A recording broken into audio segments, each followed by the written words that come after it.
Kamel c'est fini, la politique, c'est fini, c'est fini. Et puis moi, je t'assure, Kamel sera condamné, 15 à 20 ans de prison. Hein? Avec une amende très lourde. Ami dans ça, il en est beaucoup à balayer. C'est fini. Pacificateur, faisait des rois. Faisait des rois, Mouibi. Angbali Machango. Et Dari n'est pas congolais, c'est un Burundais. Parce qu'un Congolais a copié Mboka Boété. Comme ça, paye dans ce genou Boété. 100 jours à Pamba, 50 ans. Une année à Pamba, vous savez, Mboka, vous savez, 5 ans, la tête à payer. Parce que moi, c'est pas côté tu sais qu'il y a des personnes mise en garde. Hein? C'est Olenganko et Montagnako doit mon assemi. Nathan a la frontière d'Angola. Tata, na kombo penguya na yo, na sengi lipamboli yangelingeli, na babone nyoso ya Kleboa, babone nyoso ya kleboa.com, bopambwami, bopambwami, bopambwami, pe bopambwami lisusu, Kleboa.com. Voilà, bonjour mesdames et messieurs, chers internautes. C'est avec un grand, un immense plaisir que moi, Annette Ochitukajam, communiquer avec vous et ça se fait à travers ce micro et cette caméra. Je tiens avant tout à remercier celui qui est derrière la caméra, c'est lui qui fait en sorte que j'apparaisse en toute beauté devant vos écrans. Grand merci à toi Herman Emporio, garçon slim. Grand merci à tous nos abonnés de Kleboa.com. Grand merci à My Lady Boss Pichou Mangaya. Grand merci à l'homme invisible de la nation, pourquoi pas à toi, maman sociale Irène Mwanza. Grand merci à tous nos abonnés de Kleboa.com. Mesdames et messieurs, je vous signale que je ne suis pas seule aujourd'hui, je suis avec le prophète John Ngefa. C'est avec lui que nous allons dérouler cette émission, à qui j'ai dit bonjour prophète Ngefa. Bonjour maman Nzambe à Pambolayo, Mokili Nzambe à Motote, toi Kotika Batona Mokilite. Josué chapitre 1 verset 8 et que cet livre de la loi ne soit pas de ta bouche, médite les nuits et jours, lève-toi, prends courage. Les Congolais sont de très bons courageux. Pourquoi? Tout ça la pauvreté, parce que Batouba la tête à la République, Batouba. Voilà. Merci beaucoup prophète Ngefa. Prophète Ngefa, Lelo, tu es vraiment Kolukayo parce que l'actualité nous oblige. Prophète Ngefa, lecture nous au ça par rapport à l'arrestation et à Némoananti. Mais Monansi c'est un bandit. Hein? Romains 6, verset 23 le Bénin. Le salut péché c'est la mort. Prison il y a gain de bassin pour l'année. Pour la reconstruction. Est-ce que tu as un autre maman net? Crise mondiale. Bamboka ya minene l'économie par terre. Hein? Bavion même ezako décoller le sous-souté. Hein? Namboka na biso na corona. Namboka na biso na Ebola bimi. Namboka na biso na isusu na oebimi épidémie oyo nini ya corona diarrhée ya corona ba ni choléra. Namboka na biso na isusu ni Ebola ebimi. Est-ce que le temps oyo to pas dire le lo yo tele mobi mais ça bandika tele mobo mabato. Est-ce que c'est vrai ça? Hein? Oui, mais tu es bien, ce ne sont pas les Congolais. Parce que si on a dit vrai Congolais, nous avons la méditation. Qu'est-ce qui se passe au juste dans notre pays? Coronavirus, c'est allé à solo. Mais choléra, bimi, et bon, les ongles, nous avons un docteur Oli Lunga la prison. Il m'a dit ceci. Même rougeau, les bimi. Hein?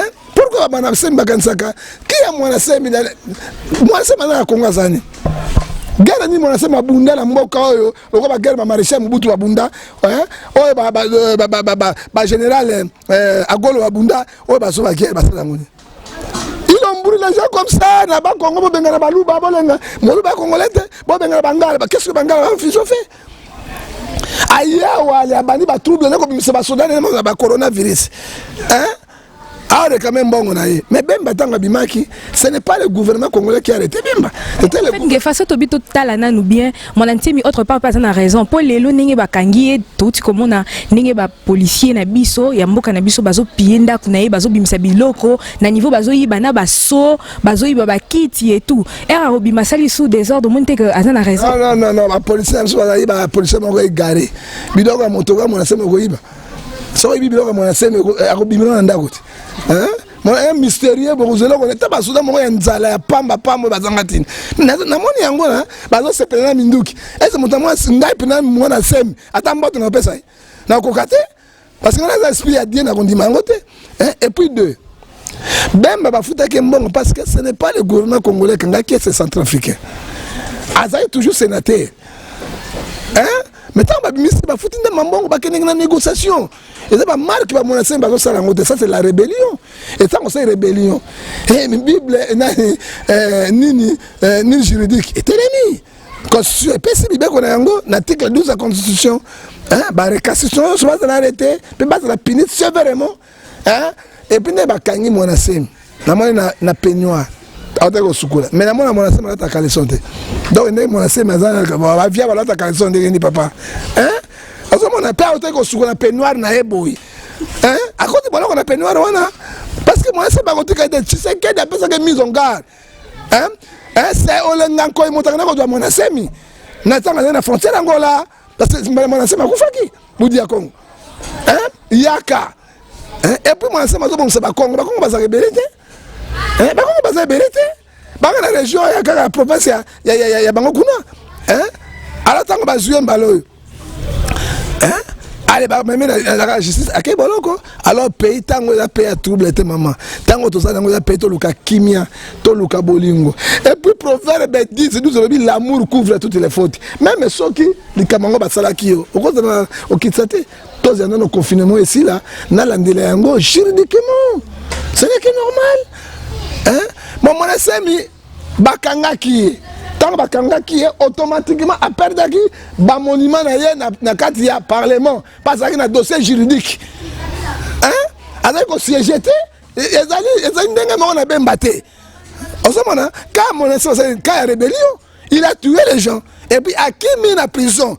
Azoï mesure de grâce parce que tu sais que le président, c'est Kabila mais mon ancien mais ceux qui vont vous demander na kimia mais comme ça bah troublé bah ça c'est bêta ils ont bon bateau là moi en tant que prophète du peuple je défends la doctrine je défends la République du Congo et puis nous défendre le bateau et ça ne va pas non. Merci beaucoup prophète John Ngefa.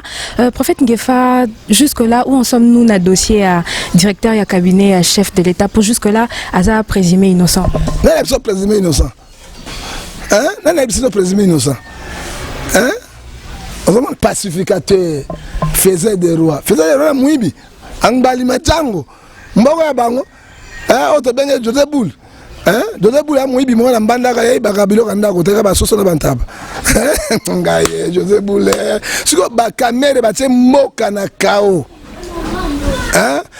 Galate 6 c'est que l'homme doit se mis moissonneur. Il faut dire la vérité. Dari n'est pas congolais, c'est un burundais. Parce qu'un congolais a copié Mboka Boété. Comme ça paye dans genou Boété. 100 jours à Pamba, 50 ans. Une année à Pamba, bon ça Mboka, c'est 5 ans la tête à payer. Et là on est au Tigala. Moi si n'est ça la pas comme un mbongo et belé boy, Amida. Azo pesa 1 850 000 à son bâtiment na ba Congo. Na ciment moyen na 100 jours. Qu'est-ce qu'il fait? Elle fait. Azo sa grande sœur à moi si n'a pesa 9 millions 8 fois compte bancaire na Grèce à sa compagnie telle comme monte. Hein? Pas c'est ami de ça dans le gouvernement. Pas c'est ami de ça dans le gouvernement. Hein? Oh elle est la caméra wana avant le ngwa caméra. Burundi père et mère, caméra congolais. Hein? Fini la récréation. To côté à sur ban pierre quand ba souffrance et les sous boité que batu moko bare ya matata poyo na ba caméra na ba kimbuta na biloko nyonso zali impossible. Alors congolais ko fungola miso l'article 63 constitution et l'article 12 de la constitution tout congolais sont égaux devant la loi et article 58 de la constitution il faut tout fungola parce que oyo tozali sacrifier na biso na bana bango ezali na bana bango nde bazo ko biso bana bakoyenga mokolo moko te alors pays ekosimba te. En fait, il ne faut pas nous attaquer Veka Boy. Pourtant, il y a Solane. Veka Mouibi, Azang Balima, Django. Django, pas comme pasteur. Veka la ville, José Boul.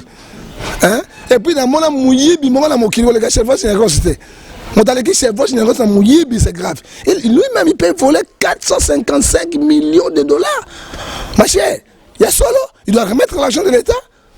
hein asolaka bien asolaka na yo yalinga basi pembe kwa bino asolaka parce que moto de tout pays est ennemi à pays hein moto de tout pays hein mbong tala mbong etamba na réserve monétaire économie ya mbong etamba na réserve ya devise so bango bazunyo so na maboko na bango banque centrale zéro yango mo dollar qui t'a 17 000 17 500 18 000 à cause de c'est eux qui ont pillé la république to beta bango maboko na basalini batongi nini ça compagnie na caméra za nango et engagé même 100 congolais tangela yango tiko tangela compagnie nini ba nouveau riche ba ina pèse quand on parle de caméra ba bosani Jean-Marc Kabundi hein a de somme ndako 19 millions de dollars hein tala bandako na bango ba secrétaire général de pèse au Kaboul hein ba nouveau riche ba bimi mukoko azolo ba yango mukoko azolo ba yango babimi fo bango nyonso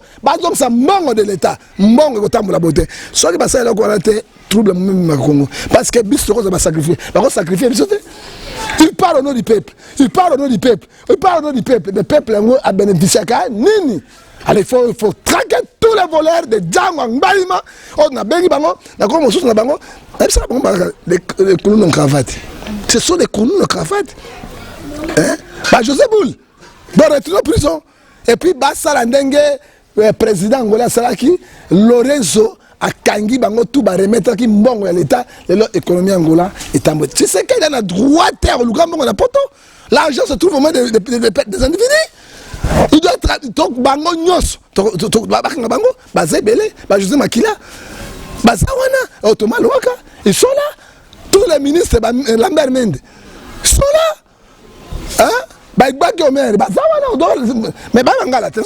les arrêter. Hein? Ils ont détourné l'argent de la République et bravo la justice congolaise.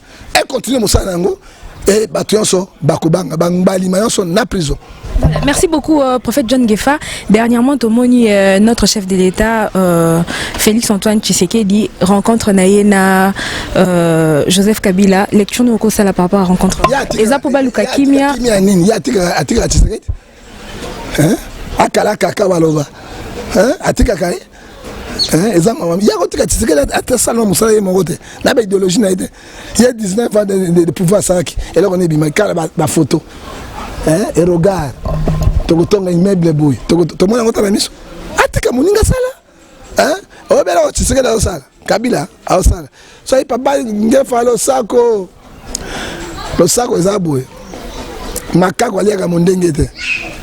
Ke mondenge mbuma moko lengi même mo komosa aliaka mondenge, motaliaka mondenge, be créer baliaka mondenge et là côté même makako aliaka ngote. Oyebite nango ekila.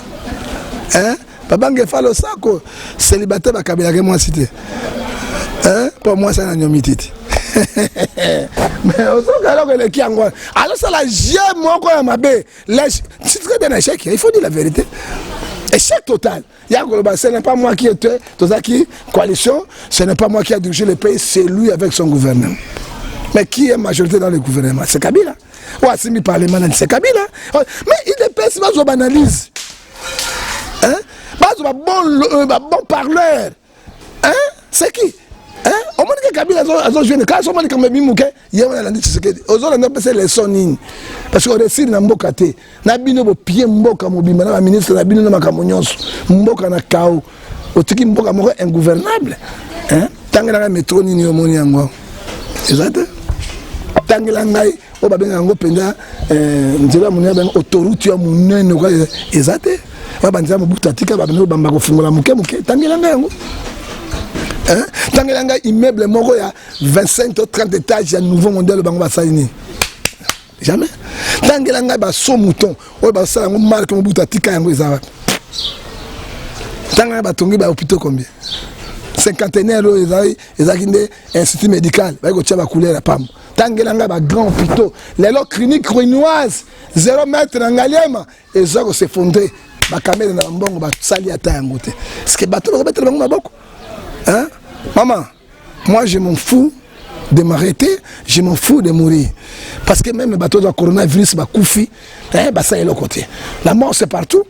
Hein? Mais je n'ai pas lutter dans mboka nanga et dans peuple nanga. Hein? Hein? Maman nanga va dans la poto. Hein? Elle est vivante en Suisse. Hein. Papa l'a vendu en Suisse. Hein. Suisse, il n'y a pas maté à Genève, Switzerland. Mais tout plein petit frère, non, tu vois, oui, tu dois la vendre en Switzerland. Moi aussi, il y a qui vend à Kuna. Ça fait rien. Mais ce qui est vendre en Mboka, parce que Nazali patriote. Naningi Mboka Nanga. Nanga mona développer Mboka Nanga, nangi bateau. Passion dans batini le message Nanga. Hein? Mboka développé. Na mon esengo na moi. Pourquoi on va na poto? Hein? Pour mon pays. Alors quand je vois mon pays ne marche pas. Alors il faut tout le parce que les alliés bakabouane. À moi c'est trois lobby batini bali batambo raté bakabouane. Voilà. Prophète John Gefa, docteur Oli Lunga a condamné mais yozo défendre Ayeka kozo bangati. Nako défendre rabattu yoso tous les politiciens. La bimi c'est bango la prison. Nyoso ki bakangi bango nani. C'est moi. Hein? Ouais, suka Mike wana. Hein? Docteur Lunga na kautozana nous demandons au chef de l'État tout ça pardon. Parce que n'a risqué avant mon chef de l'État on la maman maman et président. On dit comment on a Maman Marti. Parce que docteur Oli Lunga a oué le Congo. Moto ya Mathieu 10 40 40 moto biso ta main ya pas na nini il faut ndima moto wana. Moto azo papa tsedi le père. Tant ba na mbongo te na jet médicalisé privé ko soyez na Suisse c'est docteur Oli Lunga. Papa tsedi na maman Marti bazwa ki lokola mwana na bango. Tango biki ya zongi ya lobi non. Mwana yaka ok na des pèse. Ba iko tia ye mosuku ba bengani. Na tango na Kabila ebole koti awa azoluka ba espère ba ça c'est bola. Minde ba c'est oh. Yoko luka espère ngeni don espère moko wa makasi awa. Un grand professeur docteur Oli Lunga. Oh c'est bola. Kabila suye. Comme ministre de la Défense. Le seul ministre de la Santé a continué à 500 millions de dollars. 1 million de dollars, c'est Oli Lunga. Parce qu'il y a un partenaire, il a une université à Var, il a une université à Californie. C'était lui. Alors, tango, à la station des Aguini, tango, quand tu vas me bandi,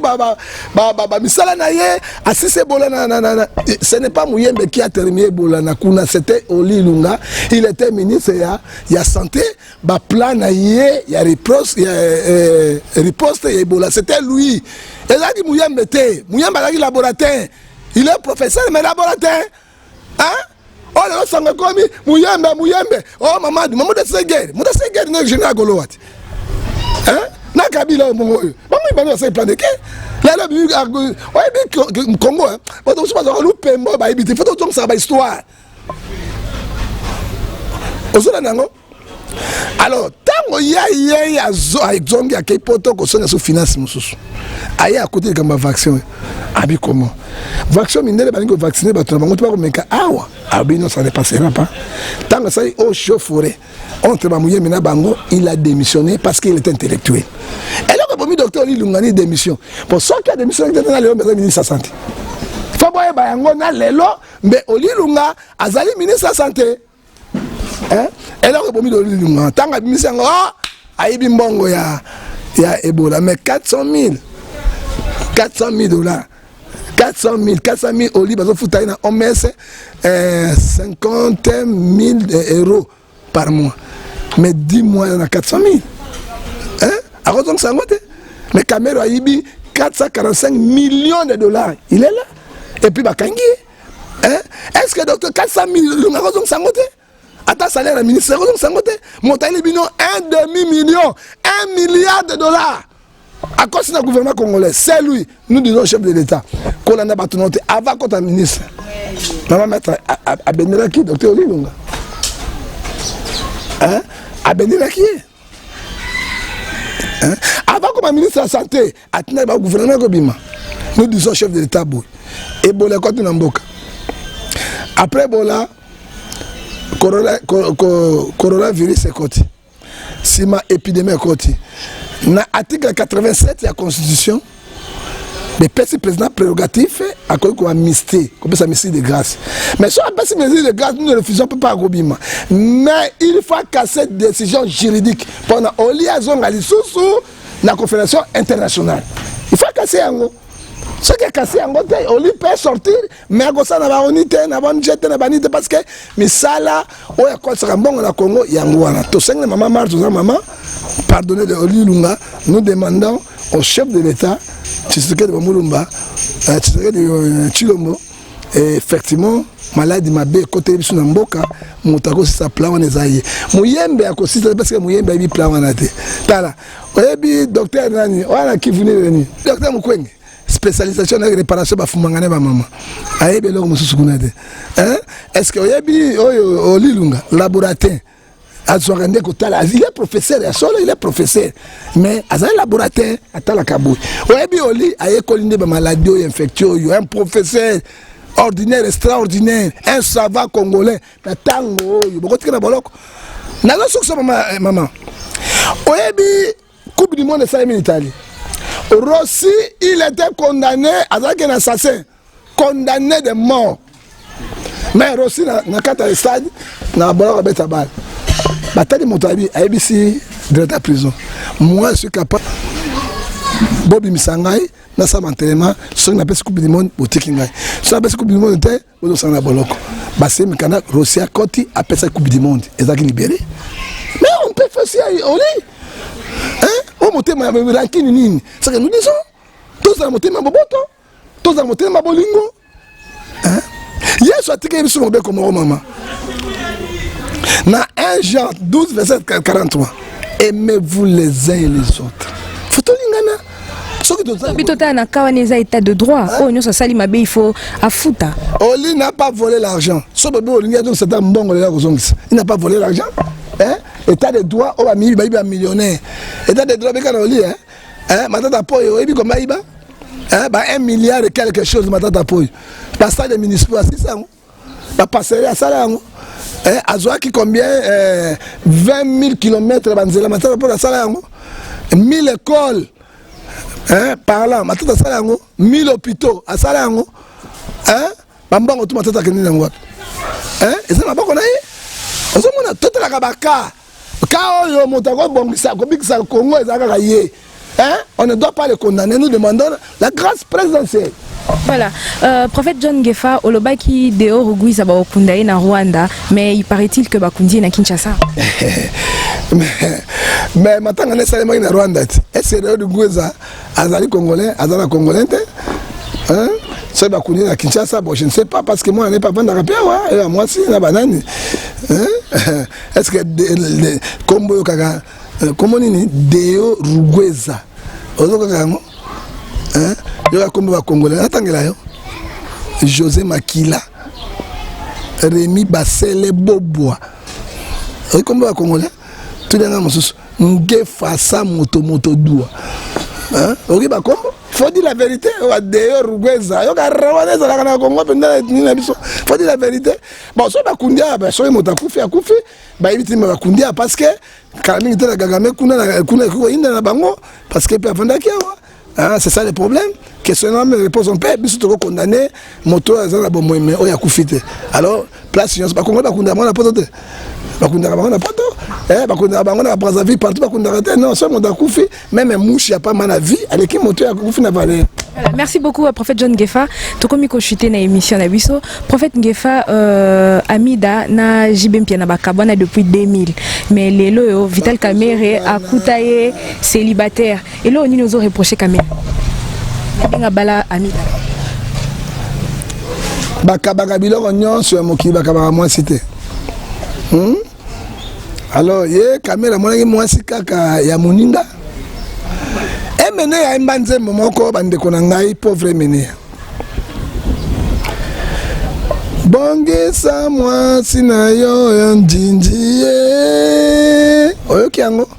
Ibele ambongo yokozwa naleki me tata mobichi oka miloko zobi tata hotela mate tata oka miloko zobi tata mobichi mutranga tata oka siko yali ngai kaka minde bela me ametisi ba mechola bazalaki awa kaka ye et puis maman si abata sa bota bana mama bota kala kaka ye omoni conséquence hein nzambe aza juste maman hein Zatangelo makamamida Amida alongwa na Jibe Jibe musique Koufa. Amida Aiko Bala Maurice Nguessou, grand frère Sassou. Hein? Boy, bataille 4 passé à Tikala Boy. Sassou ne benga Amida. C'est une histoire. Amida Longo Aiko Bala Didi Kinwan. Didi Kinwan a organisé ce coup. Amida Aiko Bala Sousounini Django. Ayo babengi Django, to bengi José Boul, to bengi Angbalima. Lelo yo kao. Quand même, c'est fini, la politique, c'est fini, c'est fini. Et puis moi, je t'assure, Kamel va condamner, Kamel condamné à 15 ans, 20 ans de prison. Hein? Avec une amende très lourde. Ami dans ça, il en est très beau qui a balayé les sous. C'est fini. Kamel a une moi si qui toque, maman bananaï. Je l'ai suivi cette maman-là, Azora Bakabira, Oyebi, et là on est tout ça, il a contrarié, ça il a Kabila. Bon, libérer mon bail, il n'a pas de à zéro, mais ça, il a un ça. Hein? Nana banana poto awa. Maintenant qu'on fait dans l'université, il y a un autre papa, personne le sac au monde. Papa le sac. Papa Moziba na babola. Le sac. Nkema basungura ke longité. Le sac. Chokoli le mokonzi. On va pas embrouiller le peuple congolais. Nous disons justice c'est ça Moussana. Ok maman, justice c'est ça Moussana ngo, mbongo toujours quelle est la oyo maman. Hein? Ils faisaient un bon congolais, peut-être le congolais, ils ont développé. Bango abesi mo beko, botungi sa bakolo pangote, batungi sa binote, batongi bandako sociaux combien bato. Tangela ngana. Angolais a 50 000 maisons construites. Oh, il y a l'État qui a une guerre. Bango va construire combien? Bango va construire Mibeko. Hein? Bango va construire mon colonne d'Agota brique. Hein? Nous disons non et non et non et non. Et Kolo Azoping, état de droit, ce sont les voleurs en cravate, j'ai dit, et je termine. Pour la maman, grâce. Merci beaucoup, prophète Nguefa. Nous sommes arrivés à la fin de cette émission. Grand merci à mon major Francis Saint-Koumou. Grand merci. Maman, grâce, maman, maman, grâce à Mbonge, Imek.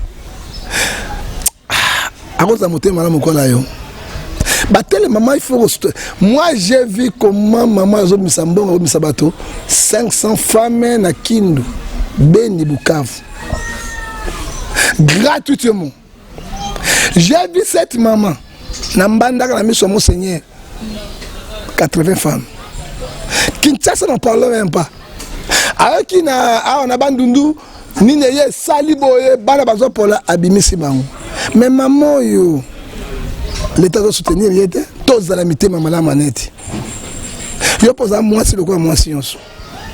Aux appels balais qui a moi si. Hein? Maman a dit que œuvre. Ceux qui habitent à Dorcas, c'est à cause des bonnes œuvres. C'est une maman soutenue. Azo des familles même bon. Césarienne, maintenant on a coufa. David docteur opéré, on j'ai refoutaé. Aïe $500 à payer. Mais tout le monde maman, l'État a boire qu'ici. L'État dit qu'on soutenir l'État. Hein? Et nous disons ceci.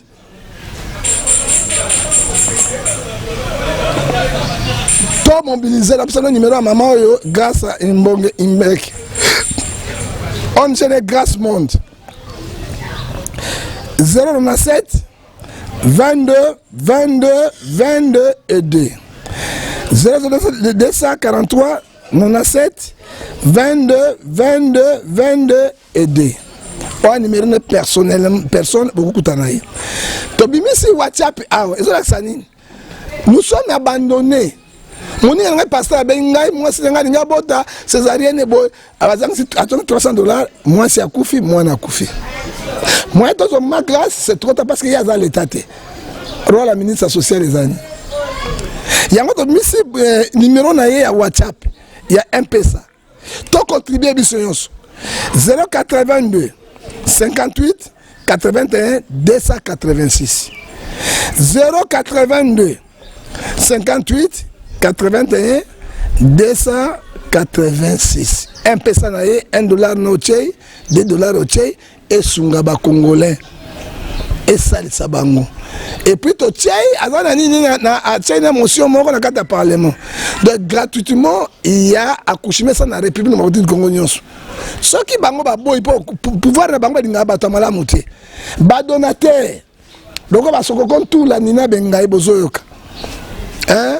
Oye bato nyonso ya mbonga motema malamu akofungula pe compte mususu na kati ya poto o bakotia pona te basunga mama motema malamu. Hein?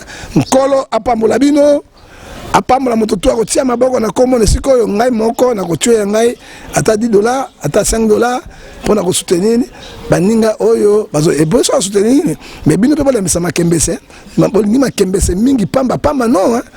Hein? Il faut bola misa pe yango hein pour bino bana basi bona distraction souté ozomona eh bola misa makembese fumbwangani et tout elaki e bola misa e botina polo so elembisi parce que maman zo soutenir bino bibota bizwa zemi ya pamba hein botala raté motala na salon hein poni alati jean atie akati suki boy même moi ça aux zemi olala na moko beleti. Ok, na salata menena moko bele pena moko bele. Ok, tanga d'une initiative parce que mon dit moi nzambe zuye mbongo ya ye ana ba donateur te bo sunga e biso to sunga e mama net na ko se permis soko d'une unité obi papa na cheta $1 ata $2 na ko se permis. Et puis tous les journalistes na ngai oto sa musana bango to soutenir Likambo parce que to yebite.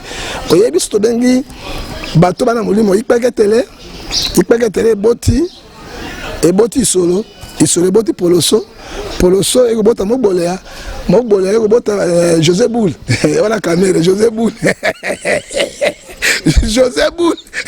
nzambe na ngai mama na ngai José Boule eko bota sika eko bota ni frondondo geste di membo ozomona adoka mboka komi ya mboka toiboy ya kao alors lingundu zo déranger ba mi bali babi oyibi makambo lingundu ça déranger mi bali naibi makamba mangundu parce que oyebi lingundu ezali lokola benga hernie munene to sanga na lingundu sa bango ponani balinge pe ba docteur ya pamba ba nkoro ba muturouge papa bo mama nde balingi ba biolongo yo mona jeune azotambola atien njete azolia njete azolia po bo manani azomela la paix yango bimisi bango biloko wana na okapena jumo sur la télévision qu'on a vu c'est silipe oh docteur Hakim ou bien Chiré Bengo neto ko sala yo na balokuta na bini ya papa mango corona ngoyo moninga bimisi kutu na Madagascar abisi formule ngo zo bikisa ba Madagascar kuna oya binoni okabe la paix abango ba kisna ngo pamba zangatine bon mekali sute. OK. Voilà, merci beaucoup mesdames et messieurs. Nous sommes vraiment arrivés à la fin de cette émission. Grand merci à toi. Je défends ma petite nanga. Hein? Mangundu ami balanga weke. Hein? Mon sous ezalaka et ça na carte bopelaka. O mon sous ebimarabo. So ko munene wala pantalon te so ko mérite la nyonso. Wala ngona carte ya dimbanda. OK. Voilà. Grand merci à toi, Madame de cœur Annie Moussoulou depuis Paris. Grand merci à toi, pourquoi pas à mon vieux Chase Chilombo. Grand merci à tous nos abonnés de Cleboa.com, mesdames et messieurs. Nous sommes arrivés à la fin. Restez branchés sur Cleboa.com. Bonne suite de programme. Bye bye. Voilà. Prophète Ngefa, fais ça mbote na mademance bazolanda biso. Toyebi ke yo zoliam ke chozoliam bon ya Laurent Sokoko makasi. Sokoko alobaki na ngai. Faut dire la vérité. Après, c'est 4 jeeps. Et jeep, oui, c'est vrai, petit, c'est vrai ce que je t'ai dit. C'est vrai, il faut me croire. Jeep, $100 000 moins de Katumbe. Attends, parce que moi, ils ont fait qui est. Attends, moi, ils ont fait bon, on a pétrolier. Moi, ce n'est pas pétrolier. Alors, ça y est, assemblé 4 jeeps, ne boquet chazana. Boquet, tu sais quoi ça sali? Mali, ça sali, climatisé. Ok, tu vois, ça c'est là qu'on parle. Moko, ça c'est là qu'on parle. Je te jure. Et bon, on a dit ça, boss. Là, il y a sur la jeep. Oui, bien là, on est sur le sol de la jet. Oui, mon papa boy. Nga ko na jet. Jet za ka boy nga ma papa ko ba nchelu na Zambie. Anek kuna sima tozo ken. Kolo pambola yo. Numéro na ngai 00243 89 610 49 41. On est sur la 00243 81 877 26 78 pour donner la 0043 privé nangai 99 99 42 937 na pesi ba petit nangai so nzombo ba combattant mbote parce qu'on a une force tranquille. Voilà, bazali wana une équipe de base. Si vous voyez babangonine, bango tuna mamandef. La colère à vie, petit wana. Voilà, on va gagner ça là. Si vous avez quoi finalement, on va casser ma mécanisation. Petit vaccin, ça couvre, on va bien voir. Tu as petit colère à vie, les gars, on petit. Mouton la mort est libéré. À bientôt, le pays sera libéré. Bon dimanche, tu as maman boutou non? Bon voilà. Ah, na ko pesa mbote na papinge fa o ba bengi prêtre, professeur de la SAP.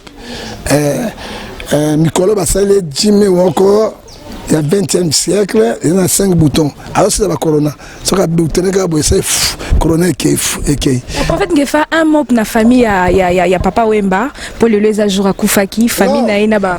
N'est pas osaka prophète. Non, papa Wemba dali moi na ngai pesi bango dans mes condoléances que mes papa Wemba peut m'en appeler. C'est un bon papa. Botra papa Wemba pona ndenga ba beta musique quand tu parles avec lui boye, c'est un responsable. Un grand dignitaire, attention. Hein, parce que si tu vivre là, c'est lui qui me servait à manger.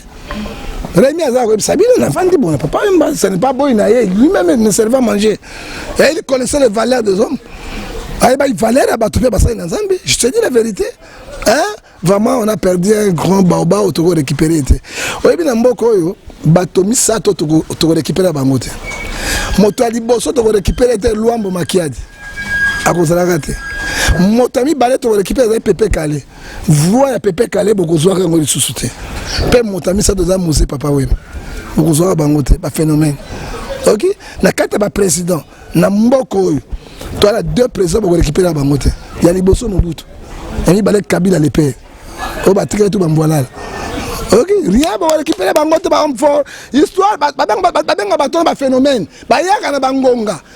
Hein? Oh, va phénomène est sauvé, va phénomène sauvé. Hein? Va phénomène comme ça, quand on a gagné. Hein? Non, mon soeur bien pas une papa chéri, tu comme on y nous ana.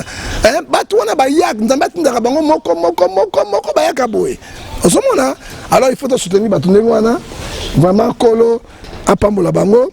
Na pesi mbote na mama na ngayo l'équipe science na kitoko.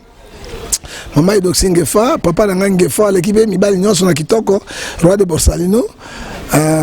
Yeli boso simanga ndela lekitu. Hein, oyebi Adrien Seboga. Et puis na pesi mbote na patron Elikilele, na ibe ke mikolo zo a confirmer kangibino a bientôt aussi la zone na kin. Mais yependa na dernier kiss ya coronavirus. C'est que ceux qui nous alliés, ceux qui sont sali kabo, directement là, mitsopo les hommes, les motés mes obétables. Et puis coroner si, Eric il est, kola pambolayo, na mbote ya suka, nous opesa na balingi na balandi na bisonyonso, ba comme on sou batanga kada so tanga comme ina rando. OK? Liberté d'expression article 23 ezali, na 24 ezali, to tanga bango te bo comprendre yango, to opesa na mbote ya suka, to pesi na to bengi milliardaire, multimilliardaire, billiardaire. Ozoka kombo wana? Yo kasaka mutana na 58 bateaux de pêche. Na boule à pétrole. Mutanga zana. C'est fait ce que je t'ai dit. O to bengi mokenge. To bengi kaka. Tobengi mokuta pandi po soko mele kangaka ozuka maya munene meli yende bali les grands chocolats tout la nina benga 6600 volts timba yoka nani wana Laura Sokoko. Voilà, merci beaucoup prophète John Ngefa, grand merci à toi Herman Emporio, grand merci à mon vieux Bob Loleke, grand merci à toi Bob Loleke. Mesdames et messieurs, nous sommes arrivés à la fin de cette émission. Grand merci à DT Rémi, grand merci à toutes les personnes au Bazaki, à Wanabiso. Restez branchés sur cleboa.com, bonne suite de programme, bye bye. Bye bye.